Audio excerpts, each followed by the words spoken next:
వచ్చిన తర్వాత మొత్తం అన్నింటినీ వెకేట్ చేశారు. నువ్వు ఉంటావా పోతావా, మేము వైజాగ్కి క్యాపిటల్ తీసుకొచ్చేస్తాము, మీరు బయటికి పోండి అన్నట్టు పెట్టి బై ఫోర్స్ చేస్తే ఇది ఎక్కడ గొడవ వాళ్ళని చెప్పి వాళ్ళందరూ కూడా ఇతర రాష్ట్రాలకు వెళ్ళిపోయిన పరిస్థితి అధ్యక్ష. అంటే విశాఖపట్నాన్ని కంప్లీట్గా ఐటీ పార్క్స్ యాంగిల్లో చూస్తే అధ్యక్ష సర్వనాశనం చేసింది జగన్మోహన్ రెడ్డి గారి ప్రభుత్వం అధ్యక్ష. అధ్యక్ష నేను ఇంకొకటి అడుగుతున్నాను. IBM సెంటర్ ఉండేది. IBM is a very prestigious company అధ్యక్ష.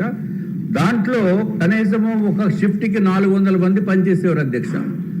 తర్వాత వాళ్ళు వెళ్ళిపోయారు. HSBC 3000 మంది పనిచేసేవారు అధ్యక్ష. ఒక షిఫ్ట్కి 3000 మంది పనిచేసిన వాళ్ళు వీళ్ళు ఎప్పుడు వాళ్ళ బిల్డింగ్ను ఆక్యుపై చేస్తారో ఎప్పుడు పోవాలని చెప్పి వాళ్ళు కూడా వెళ్ళిపోయారు అధ్యక్ష. వెళ్ళిపోవటం అంటే ఎక్కడికో ఇతర దేశాలకు వెళ్ళిపోలేదు, మళ్ళీ ఇతర రాష్ట్రాలకు వెళ్ళిపోయారు అధ్యక్ష. అట్లాగే వైజాగ్లో ఏదైతే ఎవరికి గ్యారంటీ లేనటువంటి పరిస్థితి, అంటే కంపెనీ స్టార్ట్ చేస్తే గ్యారంటీ లేదు, అక్కడ ఉండొచ్చో లేదో, అయిపోయింది అధ్యక్ష. I'm the president of IT Parks Association. This pertains to Visakhapatnam and also I'm the floor leader of Bharatiya Janata party. Floor leaders కూడా మీరు సమయం ఇవ్వకపోతే ఎట్లా దయచేసి అధ్యక్ష. I don't have any other option. ఎందుకంటే గౌరవ మంత్రివర్యులు ఉన్నారు, ఆయన దీని మీద పైన సమాధానం చెప్పాలి, డెఫినెట్ గా సమాధానం చెప్పాలి అధ్యక్ష. ఎందుకంటే అధ్యక్ష మేము నిక్సీ అని national internet exchange of India, ఆ నిక్సీని తీసుకురావడానికి పూర్తి ప్రయత్నం చేశాం అధ్యక్ష. వాళ్ళ ఆఫీసర్స్ వచ్చారు, నేను ఒక్కనే కాదు, నాతో పాటు మా మిత్రులు నరేష్ కుమార్ అని సింబియోసిస్ టెక్నాలజీస్ వాళ్ళు ఉన్నారు అధ్యక్ష. వాళ్ళని తీసుకొచ్చి కేవలం 3000 నుంచి 5000 SFT ఇవ్వండిరా బాబు, మేము అక్కడ పెడతామంటే సైట్ ఇవ్వలేదు అధ్యక్ష, ప్లేస్ ఇవ్వలేదు. ప్లేస్ ఇవ్వడం వల్ల అనేది అది ఉంటే ఏంటంటే ఇంటర్నెట్ తక్కువ రేట్ తోటి వస్తుంది, అన్ఇంటరప్టెడ్ ఇంటర్నెట్ వస్తుంది, అన్ని విధాలుగా ఫుల్ క్వాలిటీ ఇంటర్నెట్ వస్తుంది అధ్యక్ష. అటువంటి దానికి ప్లేస్ ఇవ్వడం వల్ల వాళ్ళు వెళ్ళిపోయారు అధ్యక్ష. I definitely want to know from the honourable minister whether he is going to try and bring it back or not. మంత్రి గారు, చంద్రబాబు నాయుడు గారి నాయకత్వంలో ఒకే రాష్ట్రం ఒకే రాజధాని, కానీ అభివృద్ధి వికేంద్రీకరణ జరగాలి. రాజధాని ప్రకటించేటప్పుడు చాలా స్పష్టంగా IT మొత్తం విశాఖపట్నం తీసుకొస్తామని ఆనాడు ఆయన చెప్తాం జరిగింది అధ్యక్ష. చంద్రబాబు నాయుడు గారి చొరవ వల్ల ఈరోజు ప్రపంచంలో ఎక్కడికి వెళ్ళినా 20% మంది IT రంగంలో తెలుగులు ఉంటాం. నిజంగానే మనందరం గర్వపడాల్సిన అవసరం ఉంది అధ్యక్ష. కానీ వాళ్ళు మన రాష్ట్రంలో పనిచేసేదానికి సరైన ఎకో సిస్టమ్ లేకపోవడం అనేది చాలా చాలా బాధాకరం. 2014 నుంచి 2019 మధ్యలో ఒకసారి మనం చూస్తే అధ్యక్ష సుమారుగా 150 కంపెనీలు 50,000 మందికి ఉద్యోగాలు కల్పించడం కూడా జరిగింది అధ్యక్ష. ఈ పరిశ్రమలని ఆనాడు తీసుకొచ్చాం. అంతేకాకుండా అనేక సందర్భాల్లో కాన్క్లేవ్స్ కూడా ఏర్పాటు చేసి వైజాగ్ను ఫోకస్ ఏరియాగా తీర్చిదిద్దడం జరిగింది. ముందు చూపుతో డేటా సెంటర్ పాలసీ ఆనాడు తీసుకొచ్చి అదానితో కూడా ఒప్పందం కుదుర్చుకుని వాళ్ళు కూడా ఆనాడు భూములు కేటాయిస్తాం జరిగింది, శంకుస్థాపన చేస్తాం జరిగింది. కానీ అది ఆగిపోతాం జరిగింది అధ్యక్ష. 2019 నుంచి 24 చూస్తే అధ్యక్ష ఎలాంటి యాక్షన్ లేదు, ఒక్క కాన్క్లేవ్ జరగలేదు, ఒక్క పరిశ్రమ రాలేదు అధ్యక్ష. ఒక మంత్రిని బాధాకరమైన పరిస్థితి ఏంటంటే ఆనాడు ఒక మంత్రిని అడిగారు అధ్యక్ష, ఆ రేస్ ఏదో హైదరాబాద్లో జరుగుతుంటే ఇది మీరు ఎప్పుడు తీసుకొస్తారు ఆంధ్ర రాష్ట్రానికంటే కోడి ఇంకా గుడ్డు పెట్టలేదు, లేదంటే గుడ్డు కోడి పెట్టలేదు ఏదో చెప్పాడు అధ్యక్ష. అది దేవుడి తెలియాలి ఏం చెప్పాడు. ఆ రోజు నుంచి ఆంధ్ర రాష్ట్రం అనేది ఎగతాళి చేశారు అధ్యక్ష. ఎక్కడికి వెళ్ళినా ఆంధ్ర రాష్ట్ర IT మంత్రి ఇలా ఉంటారా, ఇలా అవుతే పరిశ్రమలు ఎట్లా వస్తాయని కూడా వాళ్ళందరూ ఎగతాళి చేసే పరిస్థితి అధ్యక్ష. అంతేకాకుండా అధ్యక్ష నేను మంత్రి అయిన తర్వాత అనేక కంపెనీల్లో కలిస్తే గత ప్రభుత్వంలో ఉన్న వాళ్ళు చాలా స్పష్టంగా మన కంపెనీలో వాటాలు అడుగుతాం జరిగింది అధ్యక్ష. వాటాలు అడిగారు అధ్యక్ష. దానివల్ల ఆ కంపెనీలన్నీ వెనక్కి వెళ్ళిపోయినాయి. అంటే IT కంపెనీల్లో కూడా వాటాలు అడిగే పరిస్థితి వీళ్ళు వచ్చారు అధ్యక్ష. ఏం చెప్పాలి అధ్యక్ష. ఇంతేకాకుండా పెద్దలు అన్నట్టు నిక్సీ కూడా నాడు పట్టించుకోలేదు, STPIకి ఇవ్వాల్సిన భూములు కేటాయించలేదు. ఇంకా మిలేనియం టవర్ phase 2 వచ్చే గల అక్కడ సచివాలయం పెడతామని మొత్తం డ్రామా నడిపించారు అధ్యక్ష. సచివాలయం పెట్టలేదు, అలానే IT కంపెనీలు కూడా అది కేటాయించలేదు అధ్యక్ష. దానివల్ల ఆంధ్ర రాష్ట్ర యువకులు చాలా చాలా నష్టపోతాం జరిగింది అధ్యక్ష. ఎన్డీఏ ప్రభుత్వం ఏర్పడి కరెక్ట్గా 5 నెలలు అయింది అధ్యక్ష. 5 నెలల్లో నేను ప్రధానంగా చేసింది ఏంటంటే ఉన్న IT కంపెనీలు అందరితో నేను మాట్లాడటం జరిగింది అధ్యక్ష. అంటే ఆంధ్ర రాష్ట్రంలో ఉన్న IT కంపెనీలు అందరితో 1-on-1 మీటింగ్ పెట్టాను. చిన్న కంపెనీలు వస్తే వైజాగ్లోనే నేను ఐటీ సర్వ్ నాయకత్వంలో, ఐటీ సర్వ్ కాదు, మన ఐటాప్ నాయకత్వంలో నేను సమావేశం కూడా ఏర్పాటు చేసుకుని అక్కడ వాళ్ళు ఎదుర్కొన్న సమస్యలు ఏంటి, ఇంకేం చేస్తే బాగుంటుందని కూడా వాళ్ళతో సుదీర్ఘంగా చర్చిస్తాం జరిగింది అధ్యక్ష. ఇప్పుడే పెద్దలు గంటా శ్రీనివాసరావు గారు చెప్పినట్లు టీసీఎస్ ఆల్రెడీ కమిట్ అయింది. టీసీఎస్ అనేది వస్తుంది, దాంట్లో ఎలాంటి సందేహం లేదు. విష్ణు కుమార్ రాజు గారు ఎప్పటికల్లా వస్తుందని అడిగినట్టున్నారు.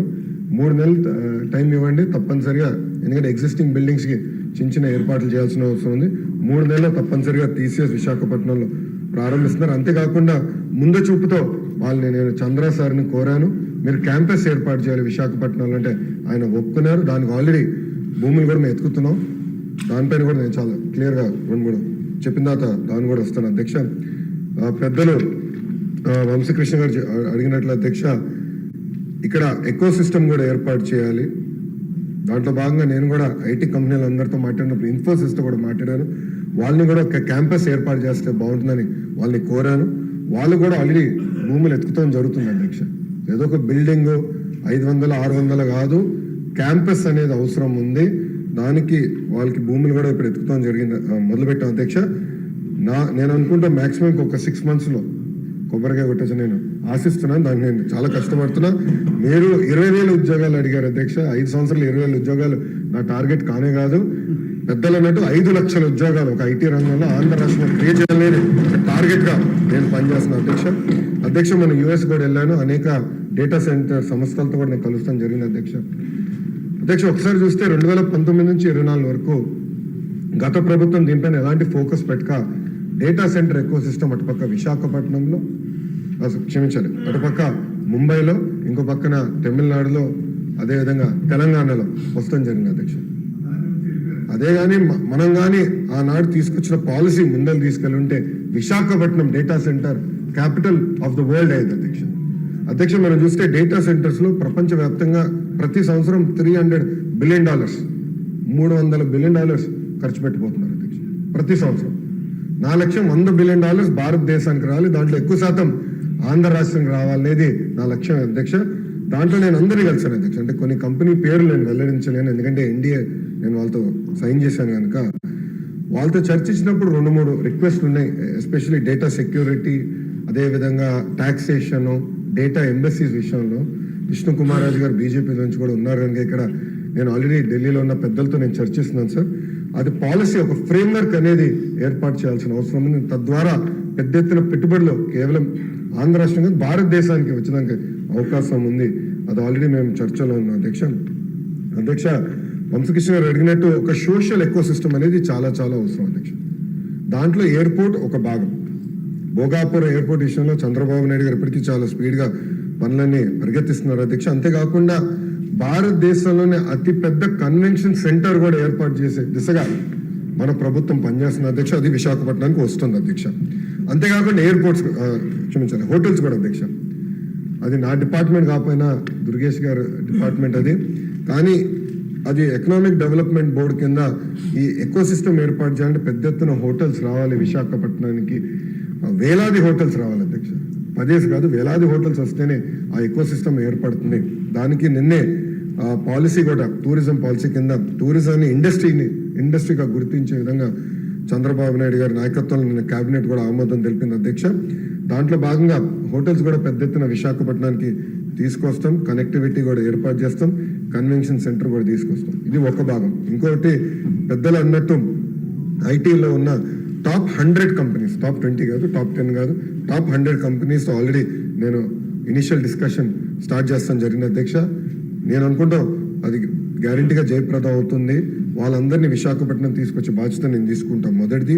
రెండోది, ప్రపంచంలో ఉన్న Fortune 500 కంపెనీస్ అన్ని జీసీసీస్ అంటే గ్లోబల్ డెలివరీ సెంటర్స్ కూడా వాళ్ళు ఏర్పాటు చేయాలి ఒక లక్ష్యంగా వాళ్ళు కూడా వర్కౌట్ చేస్తున్నారు. దానికి కొత్త పాలసీ తీసుకురావాల్సిన అవసరం ఉంది అధ్యక్ష. అది వచ్చే నెలలో ఆ పాలసీ కూడా మేము తీసుకొస్తాం. ఇంతేకాకుండా రియల్ ఎస్టేట్ డెవలపర్స్తో కూడా నేను ఇప్పటికీ జూమ్ కాల్స్ పెట్టుకున్నాను, 1-on-1 మీటింగ్స్ కూడా పెట్టాను అధ్యక్ష. పెద్ద ఎత్తున రియల్ ఎస్టేట్ డెవలపర్స్ కూడా తీసుకురావాలి అధ్యక్ష. ఎందుకంటే విశాఖపట్నంలో గ్రేడ్ ఏ ఆఫీస్ స్పేస్ అనేది లేదు అధ్యక్ష. ఈ పెద్ద పెద్ద కంపెనీలు వచ్చినప్పుడు గ్రేడ్ ఏ ఆఫీస్ స్పేస్ రావాలి. వాళ్ళకు ఆ కంపెనీలో పనిచేస్తున్న ఉద్యోగస్తులకి మళ్ళీ హౌసింగ్ సోషల్ ఎకో సిస్టమ్ కూడా కావాల్సిన అవసరం ఉంది. వాళ్ళందరితో కూడా నేను చర్చిస్తాం జరుగుతుంది అధ్యక్ష. త్వరలోనే ఆ అనౌన్స్మెంట్స్ కూడా రాబోతున్నాయని మీ ద్వారా సభకి నేను తెలుపుతున్నా అధ్యక్ష. అంతేకాకుండా డేటా సెంటర్ పాలసీ కూడా దానిపైన ఒక స్టేట్మెంట్ ఉంది అధ్యక్ష. గౌరవ డిప్యూటీ స్పీకర్ గారు టీ బ్రేక్ ఇస్తే టీ బ్రేక్ తర్వాత అది ఉంది, స్టేట్మెంట్ ఉంది, దాంట్లో చాలా డీటెయిల్గా అది కూడా నేను ఎక్స్ప్లెయిన్ చేస్తాను. అంటే పాలసీస్ ఒక పక్కన, అవుట్ రీచ్ ఒక పక్కన, సోషల్ ఎకో సిస్టమ్, ఇదంతా మేము ఒక సమగ్ర యాక్షన్ ప్లాన్ అనేది మేము తయారు చేస్తాం జరిగిన అధ్యక్ష. విష్ణు కుమార్ రాజు గారు, గంటా శ్రీనివాస్ గారు పెండింగ్ ఇన్సెంటివ్స్ గురించి చెప్పారు అధ్యక్ష. అధ్యక్ష, నేను బడ్జెట్ కోసం నేను వెయిట్ చేస్తా ఉన్నాను. బడ్జెట్లో 500 కోట్ల రూపాయలు పెండింగ్ ఇన్సెంటివ్స్ క్లియర్ చేసేదానికే ఐటీ ఎలక్ట్రానిక్స్కి కేశవ్ గారు కూడా కేటాయిస్తాం జరిగింది. అది అసెంబ్లీ సెషన్లో అయిన తర్వాత తప్పనిసరిగా ఇన్సెంటివ్స్ అని ఆ కంపెనీస్కి అందించే బాధ్యత మేము తీసుకుంటాం అధ్యక్ష, దాంట్లో ఎలాంటి సందేహం లేదు. చివరికి అధ్యక్ష, నేను చంద్ర గారిని కలిసినప్పుడు అడిగాను ఆయన సలహా ఏంటి నాకని. ఆయన ఒక మాట అన్నారు అధ్యక్ష, ఇప్పుడు కంపెనీస్ అందరు కూడా $5 బిలియన్, $10 బిలియన్, $15 బిలియన్ పెట్టుబడి పెడుతున్నారు. ఒక నెల డిలే అయినా, ఒక 3 నెలలు డిలే అయినా మా బిజినెస్ ప్లాన్ మొత్తం తారుమారు అవుతుంది. So speed of doing business మీద మీరు డెలివరీ చేయండి, తప్పనిసరిగా అందరూ ఆంధ్ర రాష్ట్రానికి వస్తారు అని చాలా స్పష్టంగా ఆయన కూడా నాకు చెప్తాం జరిగింది అధ్యక్ష. తప్పనిసరిగా ఈజ్ ఆఫ్ డూయింగ్ బిజినెస్ కాదు, స్పీడ్ ఆఫ్ డూయింగ్ బిజినెస్ మీద మేము ఫోకస్ చేస్తున్నాం అధ్యక్ష. అధ్యక్ష, ఈరోజు నేను గర్వంగా చెప్తున్నా, కంపెనీల వెనకాల నేను పరిగెడుతున్నా అధ్యక్ష. ఒక డేటా సెంటర్ కంపెనీ వాళ్ళు వచ్చారు, మన స్పీడ్ చూసి ఇంకా పెద్ద ప్లాన్ తీసుకొస్తానంటే నేను ఫోన్ చేసి ఇంకా మీరు ఎందుకు రావట్లేదని ప్రతి వారం నేను ఫాలోఅప్ చేస్తున్నాను అధ్యక్ష. అధ్యక్ష, మొన్న కూడా మీరు చూసారు, రిలయన్స్ అనౌన్స్ చేసింది మన గ్రీన్ బయో ఫ్యూల్స్ కి. దాని గురించి అధ్యక్ష నేను వాళ్ళకి ఫోన్ చేసి కంగ్రాచులేషన్స్, ఈరోజు MOU అయిపోయింది, 500 మీరు ఎప్పటికల్లా పూర్తి చేస్తాను తిప్పి వాళ్ళకి చెప్పింది ఏంటంటే ఆంధ్ర రాష్ట్రం ఇంత ఫాస్ట్గా మూవ్ అవుతుందని మేము ఊహించలేదు. 500 కాదు 700 సెంటర్లు మేము ఆంధ్ర రాష్ట్రంలో పెడతామని తిప్పి నాకు హామీ ఇస్తాను అధ్యక్ష. సో భారతదేశం మొత్తం ఈరోజు ఆంధ్ర రాష్ట్రం వైపు చూస్తుంది, ప్రపంచం మొత్తం ఆంధ్ర రాష్ట్రం వైపు చూస్తుంది. తప్పనిసరిగా స్పీడ్ ఆఫ్ డూయింగ్ బిజినెస్ ద్వారా మనం డెలివర్ చేస్తాం అధ్యక్ష. ఇక్కడున్న శాసనసభ్యుల్ని కోరుతున్నాను, మీ తరఫున ప్రపంచంలో ఉన్న తెలుగులందరూ కూడా కోరుతున్నా అధ్యక్ష. వాళ్ళందరూ ఈరోజు ఉన్నత స్థాయిలో ఉన్నారు, వాళ్ళ కంపెనీలో నంబర్ 1 కాకపోతే నంబర్ 2 పొజిషన్లో అనేక మంది తెలుగు వాళ్ళు ఉన్నారు. మా తలుపులు మీకోసం ఎప్పుడు తెరిచి ఉంటాయి. మీకు అక్కడ లింక్స్ ఉన్నా, కాంటాక్ట్స్ ఉన్నా మాకు తెలియజేయండి. వాళ్ళు ఆ కంపెనీస్కి భారతదేశంలో పెట్టుబడి పెట్టాలని ఇంట్రెస్ట్ ఉంటే మాకు తెలియజేయండి. తప్పనిసరిగా అవసరమైతే ఆ ఒక్క కంపెనీ కలిసేదానికి నేను ఎక్కడికైనా వస్తాను. ఇక్కడున్న శాసనసభ్యులు కూడా చాలా మంది NRIs ఉన్న వాళ్ళు గతంలో కూడా ఇప్పుడు శాసనసభ్యులకు వచ్చారు, అనేక మందికి కాంటాక్ట్స్ కూడా ఉన్నాయి అధ్యక్ష. వాళ్ళు కూడా నేను కోరేది, మీరు మీ రోలోడెక్స్ నాకు ఇవ్వండి, కాంటాక్ట్స్ నాకు ఇవ్వండి. వాళ్ళందరూ నేను ప్రోయాక్టివ్గా అవుట్రీచ్ చేస్తాను. కలిసికట్టుగా, ఇది కేవలం ఒక లోకేష్ వల్లనే అవుదండి, కలిసికట్టుగా మనం అందరం పనిచేస్తాం. 164 మంది ఒక ఎన్డీఏ కూటమికి చెందిన శాసనసభ్యులందరూ ఈ సభలో ఉన్నారు. మనందరం కలిసికట్టుగా పనిచేస్తే 5 లక్షల ఉద్యోగాలు అనేది కల్పించగలుగుతాం. 5 లక్షల ఉద్యోగాలు కానీ మనం ఒక్కసారి సాధిస్తే ఇంకా విశాఖపట్నాన్ని ఎవరు ఆపలేరు, ఏ ప్రభుత్వం వచ్చినా ఆపలేదు. ఈరోజు హైదరాబాద్ ఎట్లయితే క్రిటికల్ మాస్ వచ్చిందో అలా విశాఖపట్నం క్రిటికల్ మాస్ వస్తుంది. అందుకే కలిసికట్టుగా పనిచేద్దాం. 5 లక్షల IT ఉద్యోగాలు తప్పనిసరిగా విశాఖపట్నం తీసుకొద్దామని ఈ సభాముఖ శాసనసభ్యులు అందరూ తెలుపుకుంటూ అధ్యక్ష, లాస్ట్ పాయింట్ అధ్యక్ష, ఇప్పటికే ఎక్కువ టైం తీసుకున్నా. ఈశ్వరరావు గారు ఒక మంచి పాయింట్ చెప్పారు, ఏంటంటే Tier 2, Tier 3 సిటీస్ కూడా IT కంపెనీలు రావాలి అని పెద్దలు కోరారు అధ్యక్ష. దాంట్లో భాగంగా నిన్న ముఖ్యమంత్రి గారు ఆల్రెడీ కోవర్కింగ్ స్పేసెస్ CEO అందరితో మీటింగ్ పెట్టుకున్నారు అధ్యక్ష. నేను అది చూశాను అధ్యక్ష. ప్రతిపక్షం ఉన్నప్పుడు ఒంగోలులో ఒక IT కంపెనీ నడిపిస్తుంటే నేను వెళ్ళడానికి ఆయన పిలిచారని వెళ్దాం అనుకున్నా. పొద్దునకి మళ్ళీ ఆ ప్రభుత్వం నుంచి ఫోన్లు వచ్చి లోకేష్ తీసుకొచ్చి ఇది కట్టేస్తా అంటే పాపం మళ్ళీ ఆయన వచ్చి క్షమించండి మీరు వస్తే మాకు ఇబ్బంది అని చెప్పే పరిస్థితి అధ్యక్ష. బట్ ఆ కంపెనీ ఎలా చేశారో మేము అంతా చూసాము.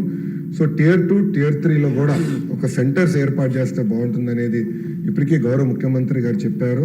అదేంటంటే కోవర్కింగ్ స్పేస్ ప్రభుత్వం కొంత తయారు చేస్తుంది, అంటే PPP ద్వారా ప్రైవేట్ సంస్థలతో ఒప్పందం కుదుర్చుకుని తయారు చేస్తాం. దానికి ఒక సెపరేట్ ఇన్సెంటివ్ స్ట్రక్చర్ క్రియేట్ చేయాలని ముఖ్యమంత్రి గారు చెప్పారు. దానివల్ల కొంత IT పాలసీ కూడా వచ్చానికి డిలే అయింది. మేము కూడా అది నిన్న మీటింగ్ అందరూ డిస్కస్ చేసాం. త్వరలో ఆ పాలసీ కూడా మేము తీసుకొస్తాం అధ్యక్ష. దానివల్ల ఏంటంటే చాలా మంది వర్క్ ఫ్రమ్ హోమ్లో ఉన్నారు. శ్రీకాకుళం పట్టణంలోనే చాలా మంది వర్క్ ఫ్రమ్ హోమ్లో ఉన్నారు. వాళ్ళకి బేసిక్ ఇన్ఫ్రాస్ట్రక్చర్ ఇస్తే కొంచెం కల్చర్ ఉంటుంది అనేది ఒక ఆలోచన గౌరవ ముఖ్యమంత్రి గారు చెప్పారు.